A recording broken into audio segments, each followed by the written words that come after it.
Assalamualaikum warahmatullahi wabarakatuh. Waalaikumsalam. Saya Kanjeng Raden Tumenggung Fakih Wiradiningrat, mewakili keluarga besar Wali Songo, mendapatkan waktu yang amat sangat berharga bisa mewawancarai calon ibu negara kita, Ibu Atikoh Ganjar Pranowo. Semoga ini menjadi awal langkah yang luar biasa, yang bagus untuk kita semua, perjuangan kita meluruskan nasab Nabi di Nusantara dan meluruskan marwah sejarah leluhur kita yang sekarang lagi mendapatkan beberapa hal yang patut untuk di Bu, kami menunggu janji Pak Ganjar, katanya mau deklarasi di Pleret Jogja di Gusuk. Nanti ke Mas Ganjar ya. Oh gitu. Maaf ya. Oh, iya. Ada kejadian memalukan saat pertemuan KRT Fakih Wiradiningrat dengan Atikoh Ganjar, istri dari Capres nomor urut 3 Ganjar Pranowo, dalam sebuah kesempatan. Awalnya Gus Fakih ini menjelaskan, memberikan kata pengantar bahwa beliau ini mewakili keluarga besar Wali Songo, dan kemudian mengungkapkan rasa senangnya bertemu dengan calon ibu negara. Dan tentunya dia sedikit menyinggung soal perjuangannya dalam meluruskan sejarah Nusantara dan mengembalikan jati diri bangsa. Di detik-detik awal Ibu Atikoh sempat menyimak ya kata pengantar dari Gus Fakih, tapi beberapa detik kemudian pandangannya sudah tidak fokus ke lawan bicaranya. Dan sampai ke detik 40-an, belum sampai 1 menit, dan belum sampai Gus Fakih ini menjelaskan maksud kedatangannya, baru sebatas pengenalan, pembicaraannya langsung dipotong. Bu Atikoh langsung pamit, berdiri meninggalkan Gus Fakih dengan alasan ada agenda lain. Di situ juga terdengar ada suara perempuan yang memberikan kode atau memberitahu kepada Bu Atikoh ini untuk segera meninggalkan tempat tersebut. Nah, tapi kenapa dia mendadak langsung pamit meninggalkan Gus Fakih? Bahkan tidak punya waktu sedikit pun untuk menyampaikan sepatah dua patah kata untuk merespon, menanggapi apa yang disampaikan oleh Gus Fakih. Paling tidak ditanggapi dulu, ucapkan terima kasih dulu atau apa, untuk menyenangkan dan membuat lega tamunya ini. Tapi tidak, dia langsung pamit meninggalkan begitu saja. Ya wajar kalau Gus Fakih ini mungkin ya merasa sakit hati, ya kecewa. Karena dia datang ke situ itu mungkin sudah direncanakan, sudah menyiapkan materi, dan menanti statement-statement, tanggapan-tanggapan dari beliau ini. Tapi justru mendapati kejadian yang tak terduga.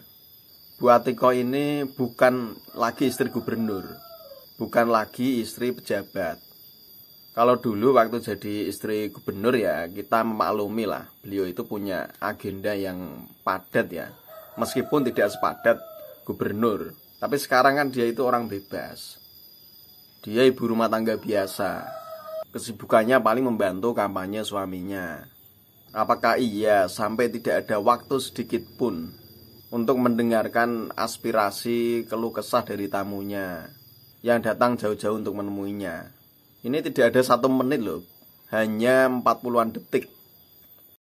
Dan untuk Gus Fakih, Gus Fuad Pleret, jangan lagi lah merendahkan diri seperti ini. Jangan menjatuhkan diri, yang membuat marwah kalian itu justru menjadi semakin terhina di mata kelompok-kelompok atau orang-orang yang kontra dengan kalian.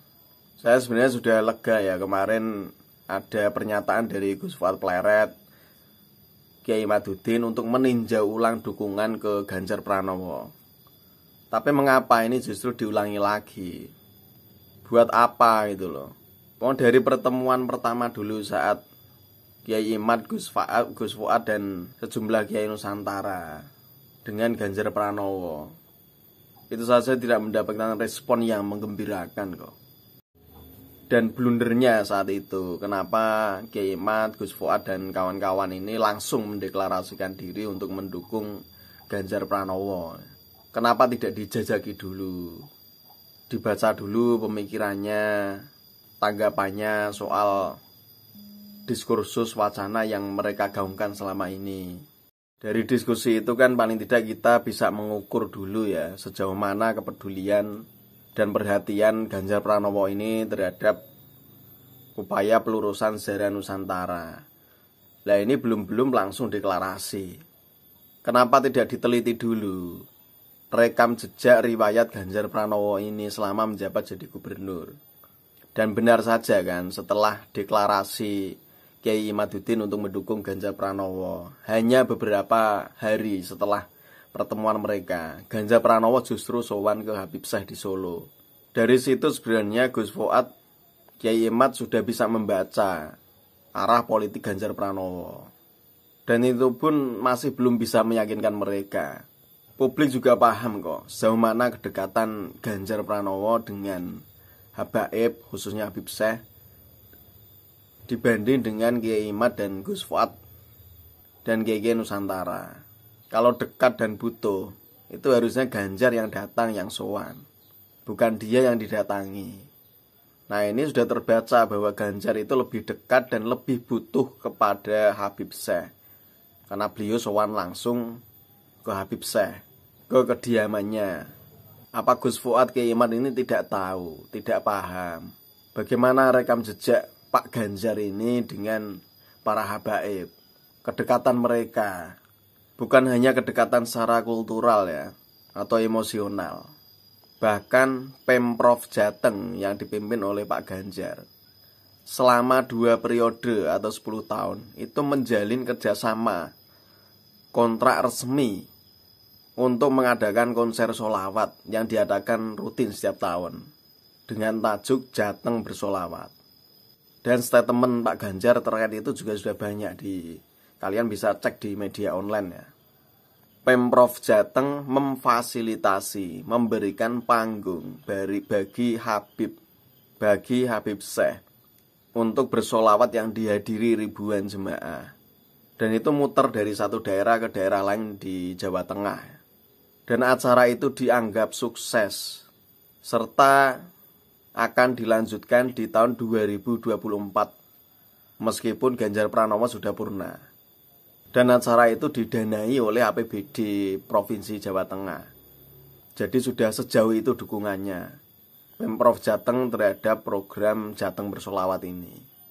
Jadi sebelum memutuskan untuk mendukung atau mengusung calon tertentu, harusnya diteliti dulu pemikirannya, arah politiknya, rekam jejaknya, dia selama ini dekat dengan siapa. Jadi sudahlah, kalau menurut saya saat ini sudah waktunya untuk menarik dukungan atau meralat ucapan yang sudah terlanjur terlontar. Deklarasi dukungan terhadap Ganjar oleh Kiai Imaduddin, Gus Fuad Pleret, dan sejumlah Kiai Nusantara itu sudah sepantasnya memang harus langsung dicabut saja. Daripada Kiai Imad, Gus Fuad sudah terlanjur mengarahkan para pengikut dan pendukungnya, yang jumlahnya tentunya sudah sangat besar ya pengikutnya, untuk mendukung Pak Ganjar Pranowo. Tapi ternyata imbal baliknya belum jelas sampai saat ini. Ya kan ngapain ini?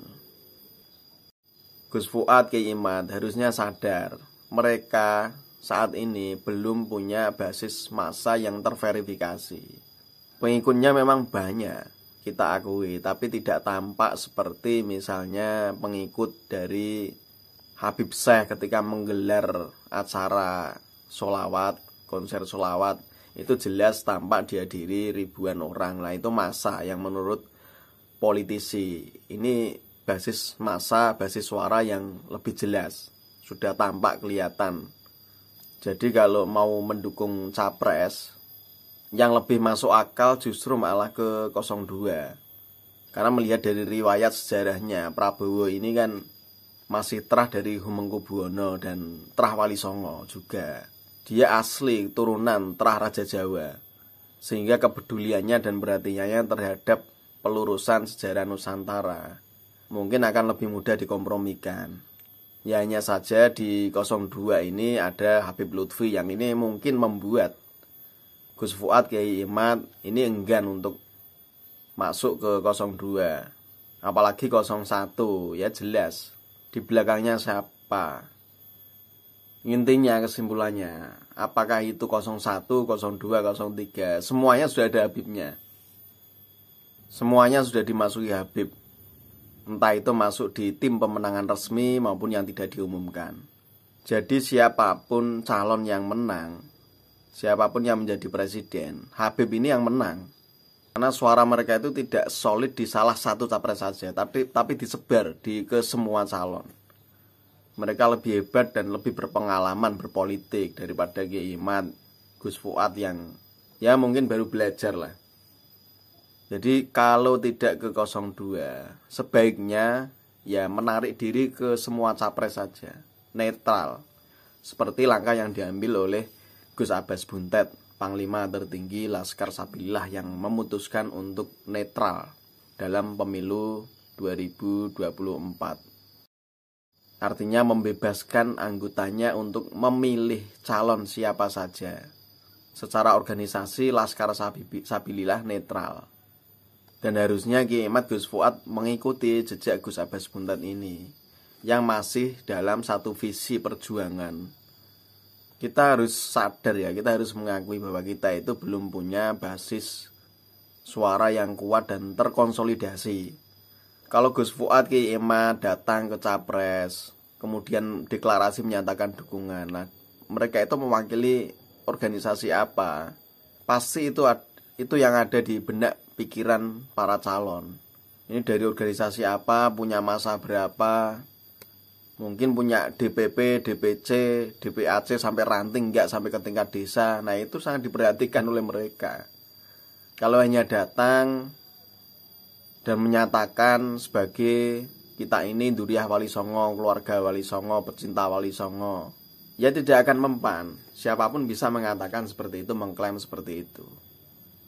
Bagi seorang politisi, bahkan suaranya mungkin akan lebih diperhatikan oleh politisi ini ketika misalnya mereka yang dari paguyuban tukang parkir, paguyuban ojek online, mungkin itu lebih diperhatikan karena lebih jelas basis masanya, organisasinya, ADART-nya.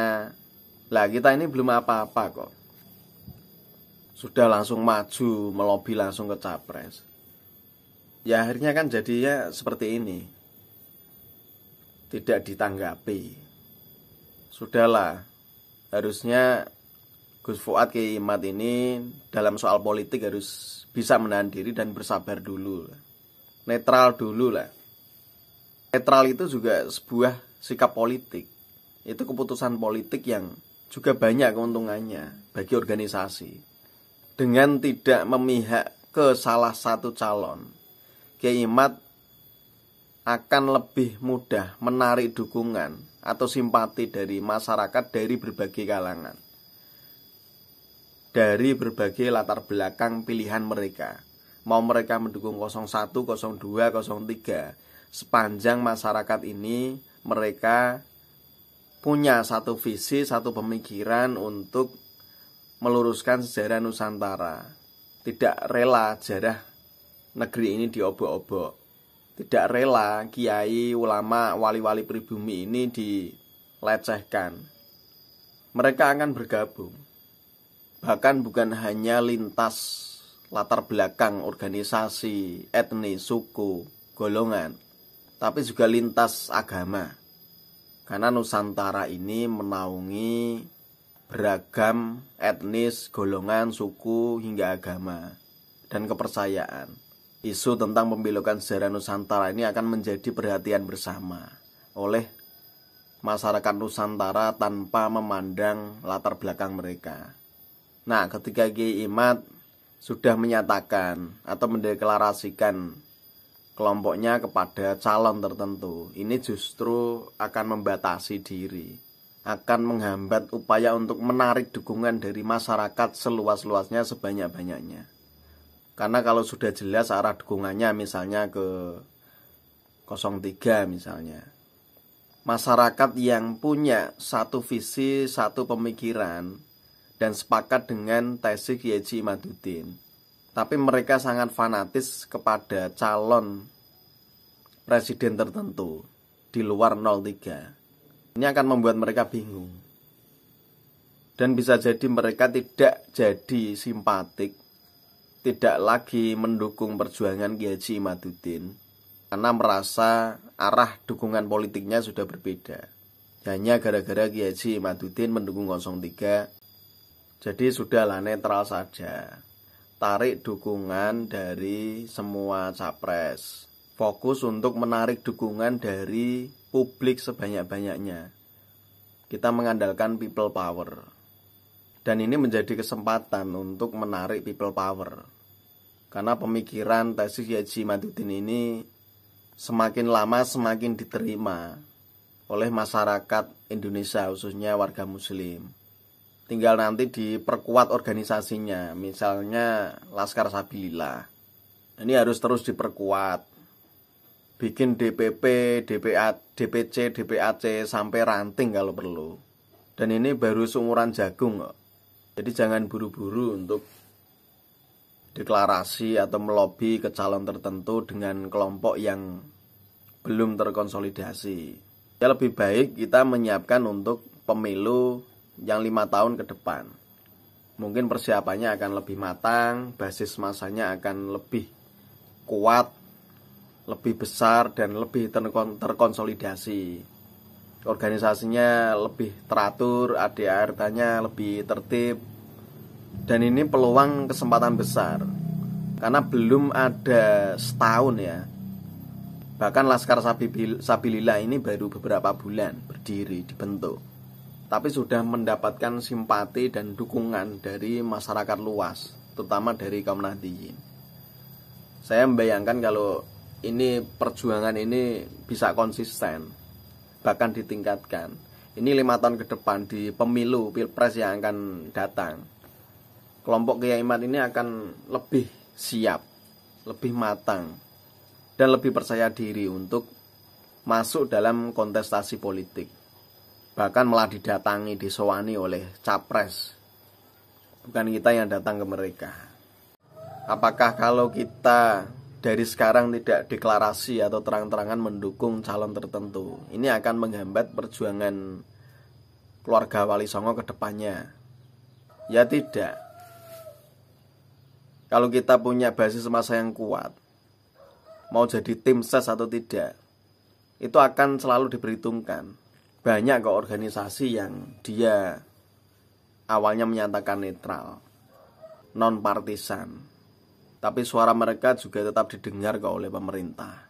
Mereka tetap diperhitungkan dan mendapatkan dukungan baik moral maupun material dari pemerintah. PBNU pun saat ini kan garis organisasinya juga jelas, netral. Secara organisasi tidak menarik atau menyatakan dukungan ke salah satu capres tertentu. Bahkan kalau ada pengurusnya yang menjadi tim ses atau caleg, ini langsung dinonaktifkan. Apakah PBNU khawatir nanti kalau pemilu berakhir, PBNU tidak akan lagi diperhitungkan oleh pemerintah karena sebelumnya tidak ada pengurusnya yang jadi tim ses? Ya tidak, karena PBNU sudah besar. Pemerintah yang butuh PBNU, bukan PBNU yang butuh oleh pemerintah, bukan PBNU yang butuh pemerintah. Nah, kelompok Kiai Haji Imaduddin dan keluarga besar Wali Songo harusnya juga seperti itu. Fokus untuk membesarkan diri, membesarkan organisasi dulu. Nanti kalau sudah besar, kita tidak lagi dan tidak perlu lagi merendahkan diri, mengemis-ngemis ke calon tertentu untuk membantu perjuangan kita dalam meluruskan sejarah Nusantara.